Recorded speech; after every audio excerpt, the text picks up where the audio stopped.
Hi hello friends, welcome back to my channel. நீங்கள் எப்படி வீட்டில் பரோட்டா செய்யறதுன்னு சொல்லி தர போகிறேன். வாங்க போகலாம். ஃபர்ஸ்ட் ஒரு பேஷன் பார்த்தா எடுத்துங்க. ஒரு ஜக்கு தண்ணி பார்த்தா ஊற்றிங்க. ஒரு ஜக்கு தண்ணி பார்த்தா 1 லிட்டர் தண்ணி. 1 லிட்டர் தண்ணி பார்த்தீங்கன்னா ஒரு 2.5 கிலோ மாவுக்கு பார்த்தா போகணும். 2 கிலோ மைதா மாவுக்கு 1 லிட்டர் தண்ணி பார்த்தா ஊற்றணும். தண்ணியில் பார்த்தா 1 லிட்டர் தண்ணிக்கு ஒரு கை உப்பு போட்டால் போதும். ஓகேங்களா? அதுக்கப்புறம் மாவு பார்த்தா எடுத்துங்க. நான் சொன்ன மாதிரி நான் 2.5 கிலோ பார்த்தா செய்கிறேன். உங்களுக்கு தேவையான குவான்டிட்டிக்கு நீங்கள் செஞ்சுக்கோங்க. மைதா மாவு பார்த்தா போட்டுட்டேன். 2 கிலோ மைதா மாவு போட்டு நான் 1 லிட்டர் தண்ணி ஊற்றி கலக்கிட்டு இருக்கேன். உங்களுக்கு எவ்வளோ தேவை போட்டுங்க.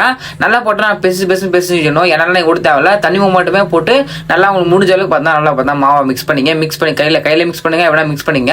நல்லா மிக்ஸ் பண்ணிட்டு ஒரு உருண்டை ஆக்கிடுங்க. உருண்டை ஆக்கிட்டு அதுக்கு மேலே பார்த்தா எண்ணெய், அதாவது கல்லெண்ணெய்னு சொல்லுவாங்க. அந்த கல்லெண்ணெய் போட்டு நல்லா பார்த்தா தேய்ச்சிக்குங்க. ஓகேங்களா? வீடியோ பிடிச்சா சப்ஸ்கிரைப் பண்ணிட்டு பாருங்க.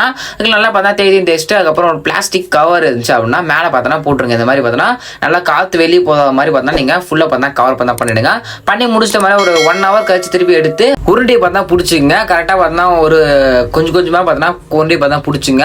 அதுக்கு உங்களுக்கு எத்தனை பரோட்டா தேவையோ அத்தனை உருண்டை பார்த்தா பிடிச்சிட்டு எண்ணெய் பார்த்தோன்னா தேய்ச்சிட்டு எண்ணெய் பார்த்தா அது நீங்கள் ரொட்டி கட்டை இருக்கும் அந்த கட்டை மேலே போட்டுங்க. நான் கல் பார்த்து தேய்ச்சிட்டு இருக்கேன். நீங்கள் ரொட்டி கல் மேலே கட்டை மேலே போட்டு எண்ணெய் லைட்டாக ஊற்றி நான் நார்மலாக நம்ம ரொட்டி செய்வோம்ல அது மாதிரி பார்த்தா இப்படி ஒரு லெஃப்ட்டில் ஒரு ரைட்டில் ஒரு பார்த்தா தேய்ச்சிக்கோங்க.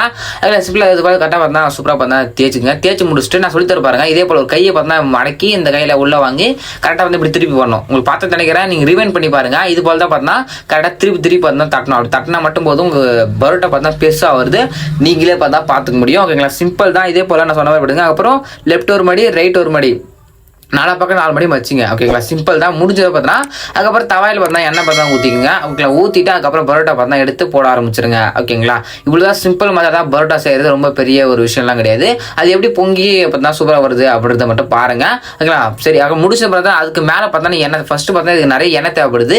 நீங்கள் எண்ணெய் மட்டும் பார்த்தா ரொம்ப பார்த்தா ஊற்றுற மாதிரி இருக்கும். எண்ணெய் மட்டும் ஊற்றிங்க. ஊற்றி ஒரு 1/2 hour கழிச்சு முடிச்ச பிறகு எடுத்தீங்க அப்படின்னா தட்டினீங்க அப்படின்னா அப்படியே உங்களுக்கு சும்மா பஞ்சு போலவே இருக்கும். கைஸ், ஓகேங்களா? பார்த்தா உங்களுக்கு தெரியும். சும்மா பஞ்சு போலவே இருக்கும். இப்படி தான் பார்த்தா வீட்டில் பரோட்டா செஞ்சுக்க முடியும். எடுத்து போட்டு நீங்கள் குழம்பு சாப்பிடுங்க. வீடியோ பிடிச்சா சப்ஸ்கிரைப் பண்ணுங்க. Tata, by.